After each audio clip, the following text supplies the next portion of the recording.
Now I call upon Zodhya, Rohit to have his talk.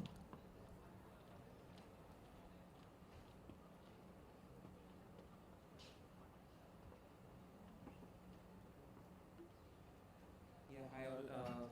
This is Rohit from Zodhya. And yeah, a couple of things before I start. Around 6 months ago, I think I was talking to Mr. Nasiman for the first time. So one of the things we were talking about is like the climate relevant people in India are kind of dispersed when you compare to US or Europe, right? But the way he solved is like kind of above my expectation because he has brought all of us under a single umbrella. Thanks for that. And the second thing is, I think it's been a long day, right? So kind of everyone is kind of dull or like tired, I would say. And that is something I can associate with because being a backbencher, few yards from here, I had my BTech here in IIT, but yeah, I understand like how hard it is, to sit in a single place for a long time. So what I'll do is like we'll present about our startup in a generalist perspective so that I don't bore you guys and then at least at the end of my presentation you don't end up sleeping, right? This is Rohit from Zodhya Technologies, and we are making commercial spaces energy efficient and moving them towards lower emissions and net zero. Yeah. So when I talk about energy, the interesting thing here is like out of the global emissions which we have, one third of the emissions is from the buildings, and the major contributor of that is electricity which we use in the buildings. And not just in buildings, if you're talking about homes as well, for every 100 units we consume, we end up emitting about 80 to 90 kg of CO2 emissions, assuming you don't have solar rooftop. But that's how it is. And not just that, so when we are talking about building as a whole, right, so their energy bills are higher as well. It's not that they really want to emit or something, but they tend to be higher. So we wanted to understand why these energy bills are higher to start with. So one big reason is what the panelists a while ago explained, and also a few startups here explained, is because of the HVAC systems, right? That is something you can't compromise on because so as to provide comfort, for a conference like here, or maybe to your clients or to your employees. But that again is ending up eating up your 60 or 70% of your energy bill.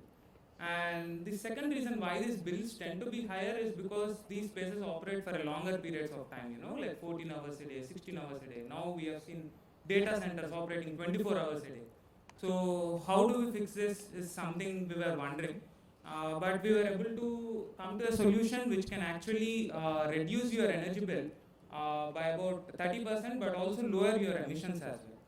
And the way we got to the solution wasn't as easy as it sounds because when we started, so during our college days at IIT itself, so we started working on various technologies so that we can address this. So one of the technologies we worked on was like how can we harvest power like while you walk in, let's say, to a conference room like this, and then use this power. But what we found was like the power being generated was minimal, and in those days the material technology wasn't available in India. So we felt like, okay, let's cut down this problem and see what we can do to our hostels to start with. I was from Jamna hostel here. So what we did was like the hostels most of the time they are a lighting based lighting heavy. So what we did was like we developed an energy efficient lighting and we deployed it in our hostel. And then we went out to the market talking about how we can put this on. We met various commercial space owners and buildings like Tidal Park or Ramanujan Park, IT Park over here, for example, right? What we understood was the problem was a lot different, lot bigger, and things which I mentioned, the hatchback or the runtime of these buildings. So what we did was like, let's develop some IoT technology and put this at these places so that we can anyway see how if we can save them their energy bills.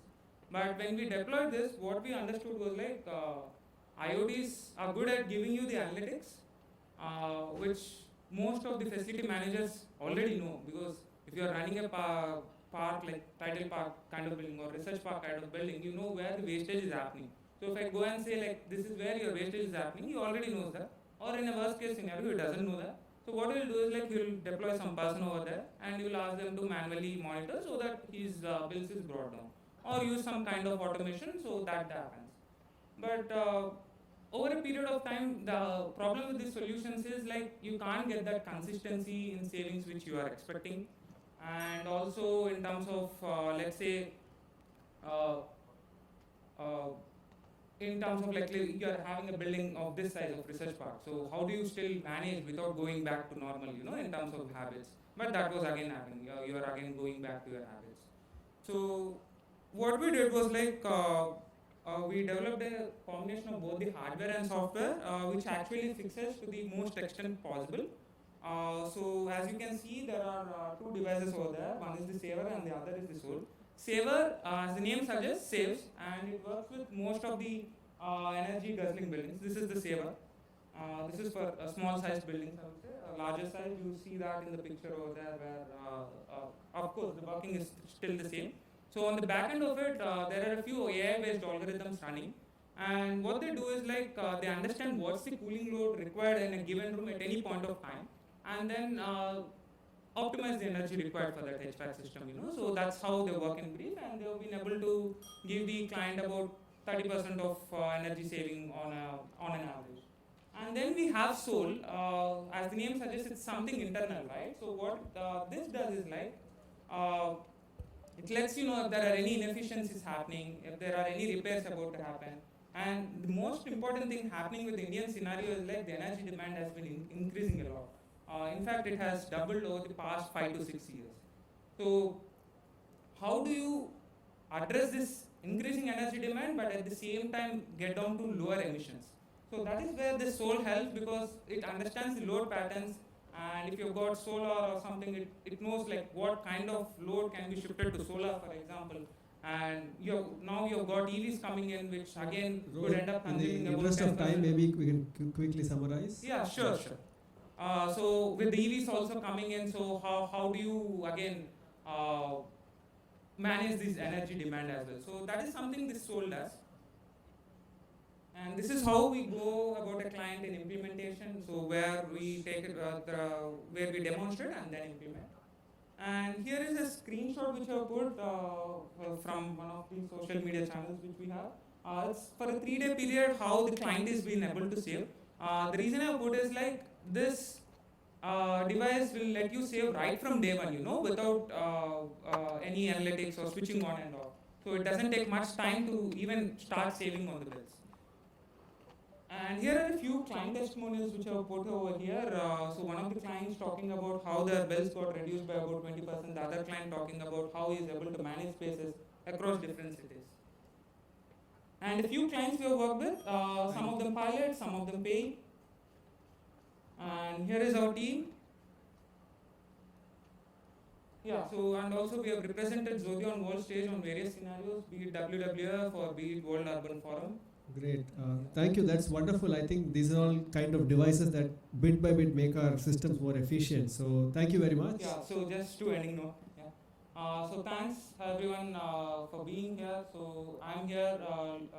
So if you feel, if you know someone who can make best out of these devices, do let me know. Or if you feel in a way like you could help us scale to a greater height, do let me know. Like we can connect. Definitely. That's why this meet and greet is for. Thank you very much, Rohit. Now I'd like